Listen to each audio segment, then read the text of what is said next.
Student, आपका हमारे YouTube channel पे स्वागत है।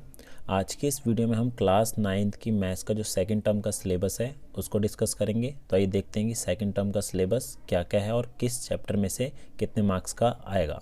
तो सबसे पहले हम देख लेते हैं सेकंड टर्म के सिलेबस में अलजेब्रा में जो है वो कितने नंबर का पोर्शन है, वो हमारा 12 नंबर का होगा।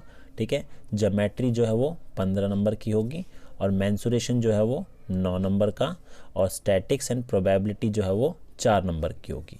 और इस सब को टोटल करके हमारा जो पेपर आएगा वो 40 नंबर का होगा और इंटरनल असेसमेंट जो है वो 10 नंबर का और जो उसका टोटल हो जाएगा ग्रैंड टोटल वो 50 नंबर का हो जाएगा। ठीक है, तो जो फर्स्ट टर्म है वो हमारा टोटल 50 नंबर का था और सेकंड टर्म भी हमारा 50 नंबर का होगा। अब देखते हैं चैप्टर वाइज किस में से क्या क्या आ रहा है। तो सेकंड टर्म में जो हमारा सेकंड चैप्टर है उसमें देखते हैं हम क्या क्या आ रहा है हमारे पास।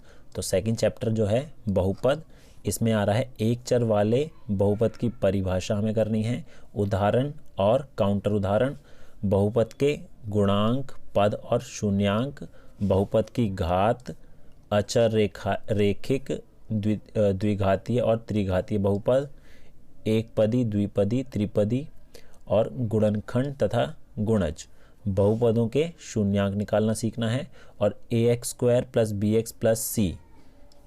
ठीक है, यहाँ पर a b c वास्तविक संख्याएं हैं तथा त्रिघातीय बहुपद का गुणनखंड प्रमेय द्वारा गुणनखंड। ठीक है, ये जो है हमारा सेकंड चैप्टर का सिलेबस है कि हमें सेकंड चैप्टर में से क्या क्या पढ़ना है, जिसमें हमारे पास x + y + z का होल स्क्वायर, ये वाला हमारा इम्पॉर्टेंट है, x + y का होल क्यूब और x - y का होल क्यूब, ये वाला फॉर्मूला हमारा इम्पॉर्टेंट है, और x³ + y³ और x³ - y³, ये वाला भी इम्पॉर्टेंट है। ठीक है, तो आगे देखते हैं।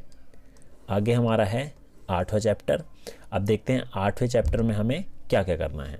तो 8वां चैप्टर जो है हमारा है चतुर्भुज। ठीक है, तो यहाँ पर जो है सिद्ध करना हमें आना चाहिए समांतर चतुर्भुज का एक विकर्ण उसे दो समांतर त्रिभुजों में विभाजित करता है। तो ये जो है इम्पॉर्टेंट थ्योरम है। ठीक है, जो कि एग्जाम में कई बार पूछी गई है।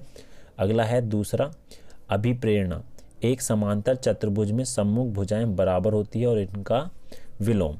तो ये जो है सिद्ध करने के लिए नहीं पूछी जाएगी, आपको ये स्टेटमेंट याद रखनी है। ठीक है, अगला है एक समांतर चतुर्भुज में सम्मुख कोण बराबर होते हैं और उनका विलोम। तो ये भी आपको याद रखनी है क्योंकि इसका सिद्ध करना नहीं पूछा जाएगा।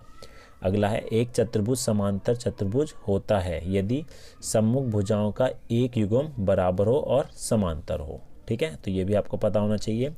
अगला है समांतर चतुर्भुज के विकर्ण एक दूसरे को समद्विभाजित करते हैं तथा इसका विलोम।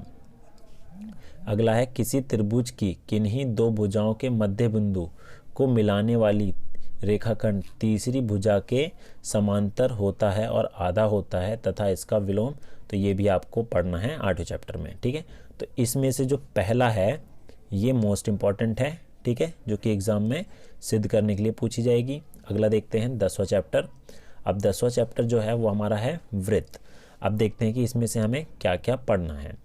अब इसमें है उदाहरणों द्वारा वृत्त की परिभाषा और संबंधित अवधारणाएं, जिसमें हमारे पास त्रिज्या, परिधि, व्यास, जीवा, चाप, छेदक रेखा, त्रिज्याखंड, वृत्तखंड, आंतरिक कोण तक पहुंचना। ठीक है, ये सारी बेसिक चीज़ें आपको पता होनी चाहिए। अब जो सिद्ध करने के लिए पूछा जाएगा वो है वृत्त की बराबर जीवाएं केंद्र पर बराबर कोण अंतरित करती है। तो ये भी हमारा सिद्ध करने के लिए पूछा जाएगा क्योंकि ये सिलेबस में बोला है सिद्ध करना है हमें। ठीक है, तो ये भी क्या है, इम्पॉर्टेंट है। ठीक है, अब देखते हैं सेकंड जो है जहाँ पर अभिप्रेरणा लिखा है ये आपको सिद्ध करने के लिए नहीं आएगा। ठीक है, तो आप देख लीजिए कौन कौन से हैं। ठीक है, अब देखते हैं 11वें चैप्टर में से। 11वां चैप्टर जो है रचनाएं। अब इसमें क्या आएगा, रेखाखंड का समद्विभाजक खींचना। तो यहाँ पर हमें 60 डिग्री का, 90 डिग्री का, 45 डिग्री का ये कोण बनाने के लिए आ सकते हैं। ठीक है, आ गया त्रिभुज की रचना करना जब आधार दो भुजाओं का योग या अंतर और एक आधार कोण दिया हो। तो ये हमें बनाने के लिए आ सकते हैं। ठीक है, अब 13वें चैप्टर में देखते हैं क्या चीज़ इंपॉर्टेंट है जो कि एग्जाम में पूछी जाएगी। अब 13वां चैप्टर जो है वो है पृष्ठीय क्षेत्रफल और आयतन। ठीक है, तो यहाँ पर घन, घनाभ, गोला, अर्धगोला सहित और लंबवृत्तीय बेलन शंकु का पृष्ठीय क्षेत्रफल और आयतन। तो आपको ये सारी फिगर के फॉर्मूले अच्छी तरीके से याद करने हैं और इससे संबंधित सवाल करने हैं। ठीक है। अगला है प्रायिकता।